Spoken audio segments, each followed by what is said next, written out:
Alright, what's going on, guys? It's Shane Dryer here with another video. Today I'm going to be talking about the first time that I took Xanax. Actually, this is the first and only time as of now that I have taken Xanax. Or Xanny bars, or Xans as they're called, or bars, whatever you're familiar with. But this is going to be kind of a short story. There's not really a whole lot to it, but I figure I should talk about this because why not? So I remember this instance because I had gotten an Uber to my friend's house and I had bought some weed and we had smoked all night and I didn't have enough money for an Uber. So I asked my friend if he could give me 20 bucks to drive me back to my dorm, which was about a half hour away, but I didn't have enough money for the Uber. And he's like, sure. And and let me tell you, this guy who gave me a ride is a motherfucking barhead. And he's always barred out. You know, I've almost died in his car many times. And this is the last time I'll ever do it, but I accepted a ride from him. And he was barred out this time too. And, I get in the car, we're driving down the road, and he's like, I got Xans, you want to try one? And I was like, you know, I was very hesitant at first, but I heard fun things about it, so I decided to try it. So I took one of the bars out of his hand and I ate one, and he was like, or not ate one, I took it, and he was like, here, have another one. And I was like, all right. So I took two Xanax, 2 full bars, which is not good. And then we pulled over to the gas station and I gave him my card, he put some gas in his tank, and then we were real close to the dorm. And I remember it just started slowing down, my heart rate started slowing down. I was like, oh fuck. And I remember it because I got to the door of the dorm, swiped my card, beep, got in. That was cringy, but no, I swiped my card, the noise went off, I opened the door, I walked to my dorm, put the key in, opened the front door to the dorm, closed it, opened the door to my room, and that was the last thing I remembered. I have probably about 3 images in my head that I remember, like where I resurfaced for like probably a split second. I remember smoking weed at one point in my dorm. I remember that. I remember moving the furniture around, and that will play in later. And I remember I was doing a facts at the time about myself, and I remember I made a fact about myself while I was on bars, and I actually remember making it, like having my phone open and typing, not actually like the content, because I remember I actually had saved it while I was on bars, and when I was sober the next day, and like, because what the thing about bars is you literally black out, and they're dangerous, yo. Don't ever do Xanax, and I'm serious about that. My one friend had a real gun to, like, my 2 friends, they're gangsters. They don't fuck around, and they got guns. And the 2 friends were hanging out, and they both took bars. And I remember I went on a story, and the one kid had a gun to the other kid's head, and they were both laughing about it. But that's how dangerous it is. Like, it makes you do bad things, and that will be proved in a minute here. But anyways, I had made a fact about myself and saved it, and I looked at it later, and it made almost no sense whatsoever. None at all. And I had sent messages to people that were very, very, very, very just stupid sounding, because I was on bars. And when I say it makes you black out, it makes you black out. You will not have any recollection or control of what you do in that 24-hour period. So when I came to the next day, I went, and the screen was out of the window. I was like, okay, and everything was definitely different than before in the dorm. Like, I had reorganized the furniture, and I remember I was just sitting there rocking out, jamming. You know how I stomping around my dorm, big step, dinosaur, whatever you want to fucking call me. But no, I was stomping around my dorm and shit. And a bunch of girls came up to the window, and they were like, oh, you were so nice to us. And I was like, you get to pardon me, but I have no recollection of anything that I've done in the past 24 hours. And they were like, oh, we came over to the dorm because my roommate had invited them over, and they were like, oh, we came over to the dorm and you were so nice to us. You had set up the chairs and brought your TV out, almost like a movie theater. And I was like, oh wow, that's amazing. And they were like, yeah. And they were like, call me sometime. And I was like, bet. So I got lucky with that, because obviously when you're blacked out, anything can happen. So I'm just happy that it was a good thing that happened. But another thing that happened, and this is where the violence comes in, because you will do like violent and just stupid things when you're barred out. I had found my HDMI cord. It literally looked like, I don't know if you all have ever like broken something by pressing it against something before, but like my HDMI cord, the metal part was like literally broken off. Like I had just randomly taken it and just broken it off. So that's what bars will do to you. But basically, that's all there is to this story. I told you it wasn't going to be that much, but there's still some interesting things that happened. But like I said, I got extremely lucky because, you know, in previous videos, I had said that they search your bags and, you know, they check your ID when you walk in. And I'm just glad I didn't black out before that. Like, I literally got lucky. I blacked out the second I walked into my room. The second I walked into my room. I mean, it couldn't have happened any better than that. I mean, that was honestly the best thing that could have happened on Xanax, to be honest. But basically, that's all there is to this story. Alright, and I actually decided to add 2 more parts of this video just to make this extremely interesting. I like to switch out my cars in the stories, and I didn't switch out my car in the Xanax story, and I like to have at least 2 different cars showcased. I don't know why, I just have, you know, certain things that I like. We got these 2 next stories coming up. One is going to be about the time me and my friend stole beer off of a dude's porch. And the second story is going to be my first time getting like severely drunk, and actually to this day I've never been more drunk than this, and it showed how unexperienced of a drinker I was. But without further ado, let's get right into it. So we're going to start with the first story about stealing the beer off the porch. So this was in stories in the past. I had talked about how I'd walked into the town every single night, and this was one of those nights where I'd walked into town, and let's just call these 2 kids I and K, because we don't mention names on here. It's not what we do. And me, I, and K smoked all the rest of our weed. We had actually a decent sized bag of weed. We'd walked around town and smoked a lot of pot, and this just shows how stupid we were at the time. And we would stop, and then we would just be walking, vibing. We would stop, pack a bowl in the middle of the road, and smoke it. It was that nuts. But this was right when COVID had started, so there was like no one on the streets at night. It was such a vibe. It was amazing, even though it was cold. But so I had just broken up with a girlfriend, and his ex-girlfriend obviously has a dad, and I goes, because I had been talking, we had all been sitting on the curb just talking, and I had told him, I was like, man, and this is the only time I've ever done this. Like, obviously I've done bad things before, and I love, you know, not love, but, you know, it's thrilling, and I'm done doing it because I don't want to go to court anymore. I'm sick. I'm going to court right now. I'm sick of all this stupid shit. But I literally blurted out, I was like, I need to do something bad. I was just feeling impulsive, and I wanted to do something bad. And I was like, and I looked over him, and I was like, do you know anything we can do?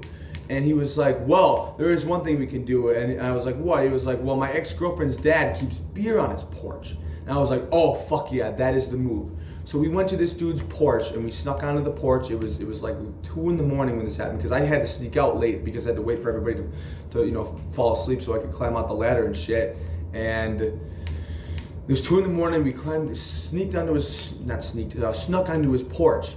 And no flashlights, nothing, and we had fumbled around in the dark, and we had found a full 30 pack of Busch Light, and 2 6-packs of Segrams, you know, like I forget what it's called exactly, but it's a Segrams brand, and they're like blue, like sky blue colored and orange colored beers, and we took them, and like we were literally walking, or like okay, these 2 kids were 16 and 17, and I was 18 at the time, okay, and we were literally walking around the town with a 30-pack, and I was carrying a 30-pack of beer, and these other 2 had 6-packs in their hands. It's like, yo, there's so many ways this could have gone wrong, and it actually didn't this time around, which was good. But we busted that shit down. We were drinking all the time, like the whole night walking around. I remember my friend actually put an empty beer bottle in this girl's mailbox that he knew, and he told her the next day, and she had reported him, and he got in trouble for it because it's a felony to put things in people's mailboxes, especially an empty beer bottle when you're underage. That's just so stupid that he admitted that to her. That was just really dumb, but he's probably trying to brag. I understand. I've been there before, but I remember I had thrown many beer cans in the back of this random guy's truck. I just threw a bunch of empty beer cans in there.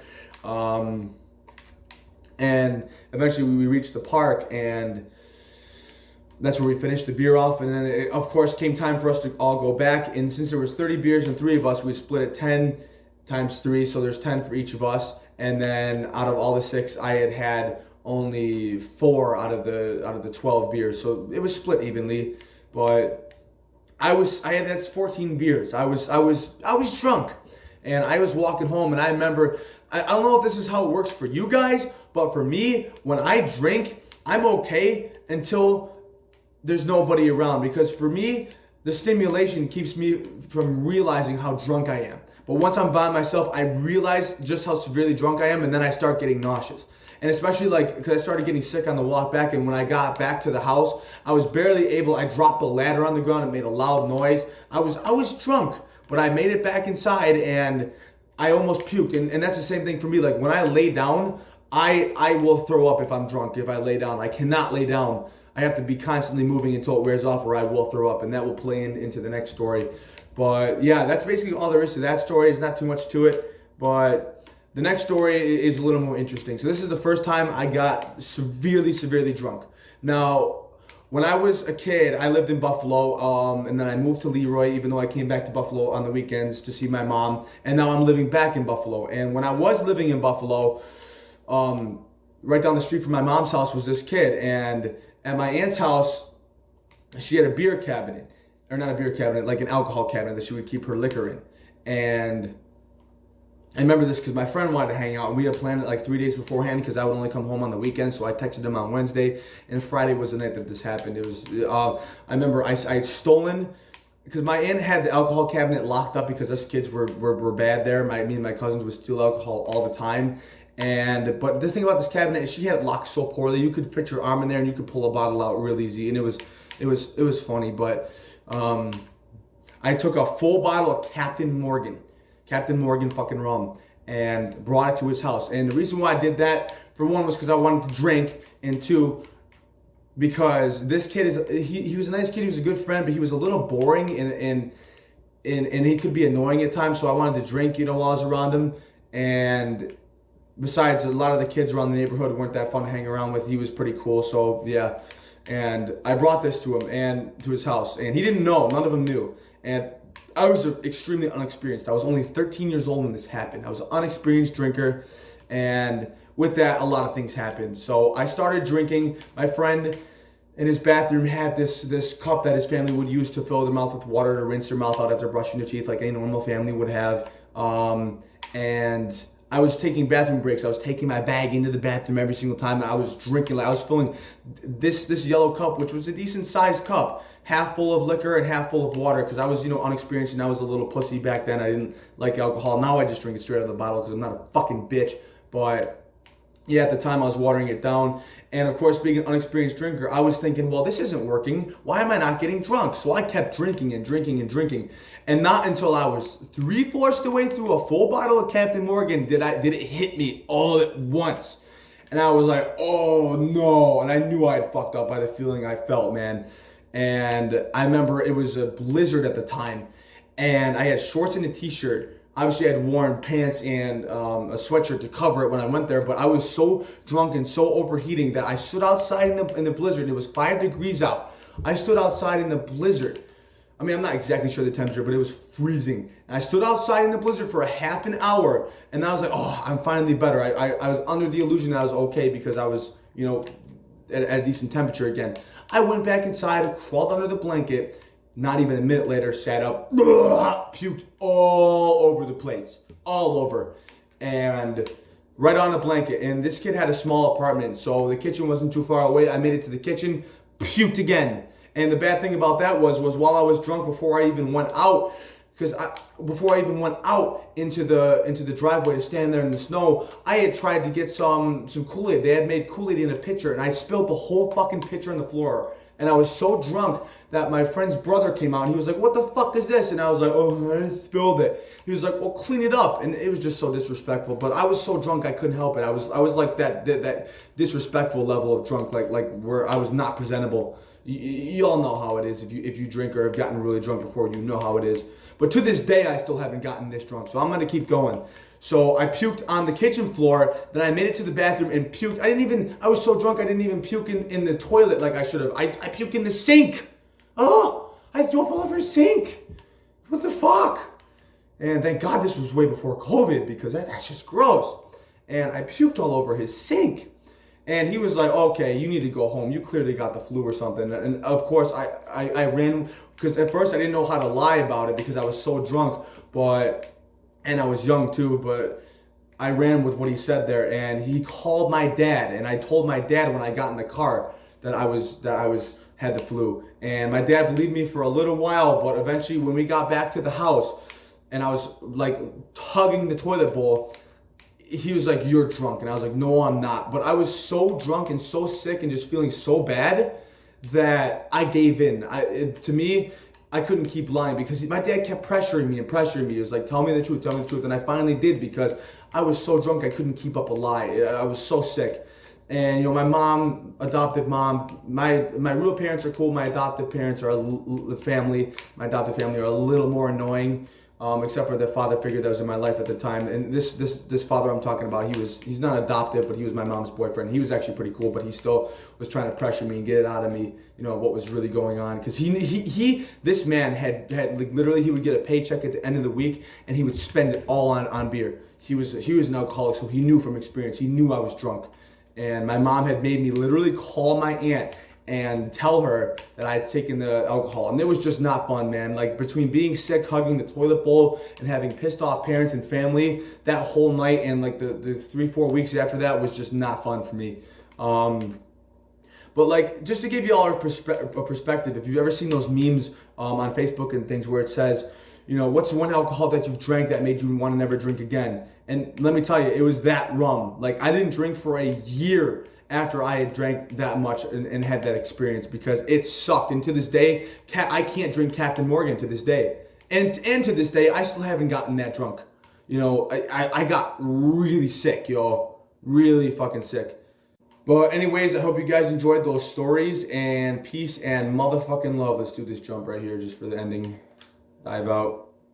Peace, guys.